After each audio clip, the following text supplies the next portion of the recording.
one of the things that we should discuss here at the last of this, we all know this is the Hermetic Hour, and we all know I'm a magician, and we all know that of course we're in the OTA we're occultists and practicing occultists, and so the question here is just how occult is Masonry? Well, not very.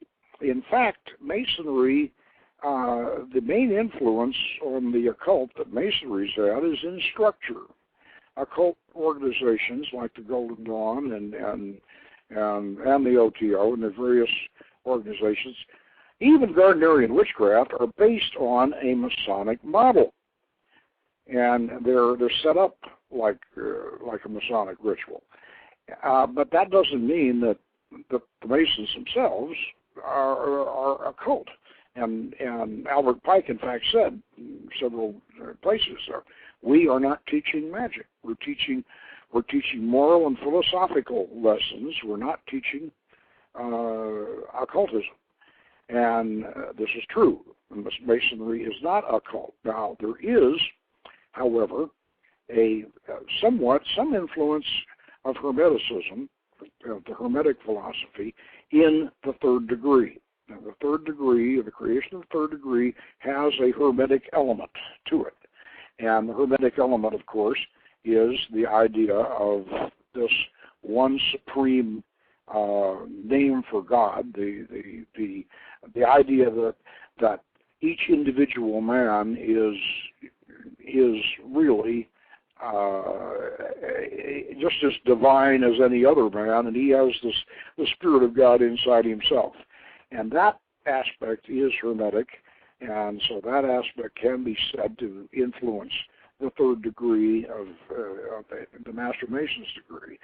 And yet, you know, that concept is the same concept that Meister Eckhart, who was a very devout Christian, Jacob Boehm, who was a very devout Christian, and Claudius de Saint Martin, a very devout Christian. This is a principle that Christian mystics agree with. It's a Hermetic principle, yes, but they agree with it. So it's not a principle that a true, in my opinion anyway, that a true Christian or a devout Jewish person or a reverent Muslim would disagree with. This is, but and yet it is, you know, it's true that yes, the Hermetic tradition did influence Masonry to this extent.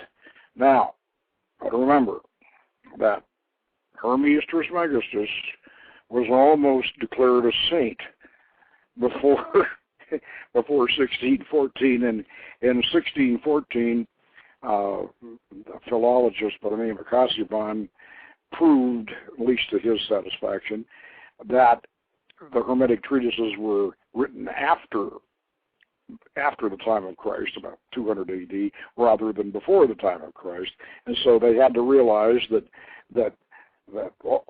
these are pagan. They're not pre-Christian. They are post-Christian, so they got to be pagan. So all the statues of Hermes Trismegistus that had been erected in the Catholic churches in Italy had to be dragged out and broken up. And Hermes, you couldn't get an imprimatur on a magic book after that.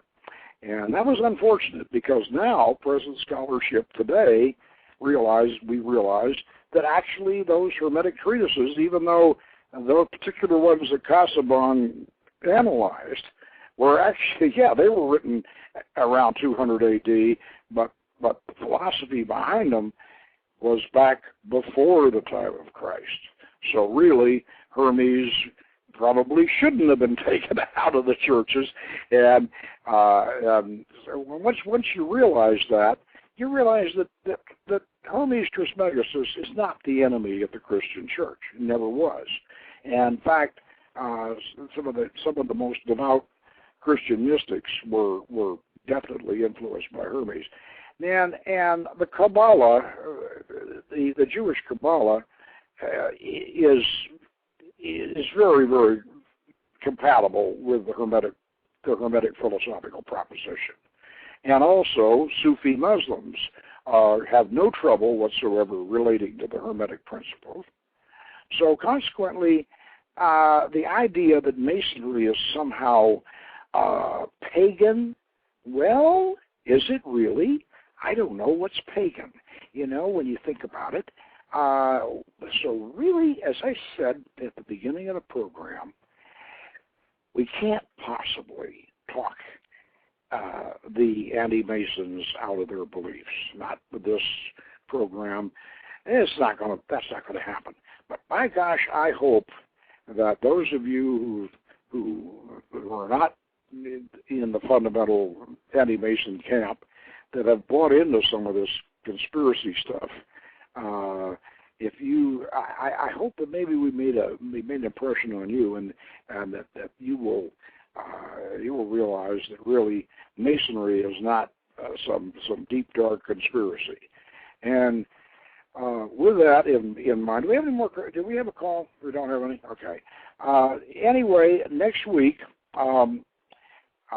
because I think we've had a chance to pretty much cover this subject, I think next week we're going to deal with a new subject, and I'll put that out in an abstract, and we'll send it out. We'll have a new subject, and I would appreciate some feedback on some of this.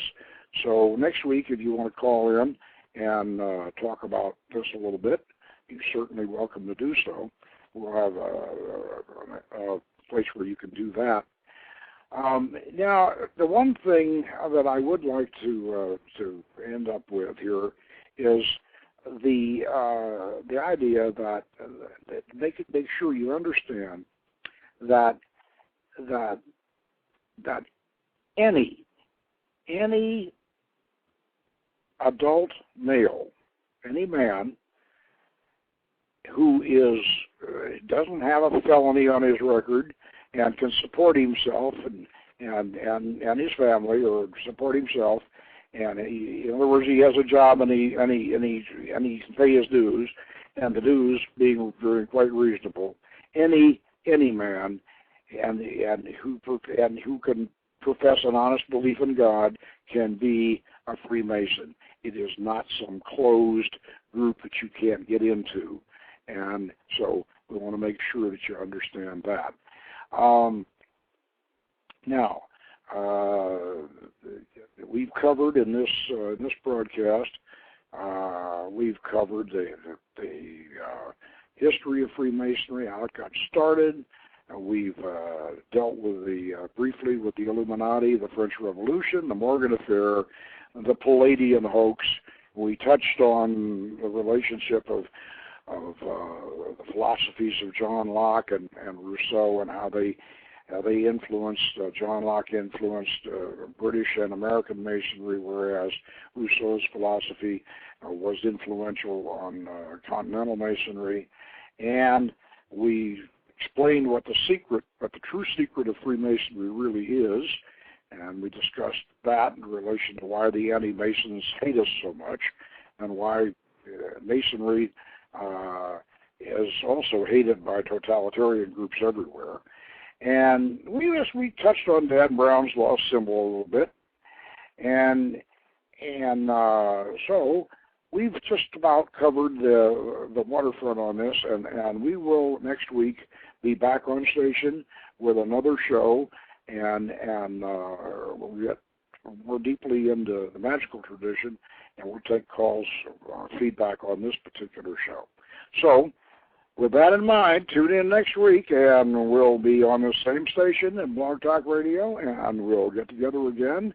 And meanwhile, have a good evening and good magic.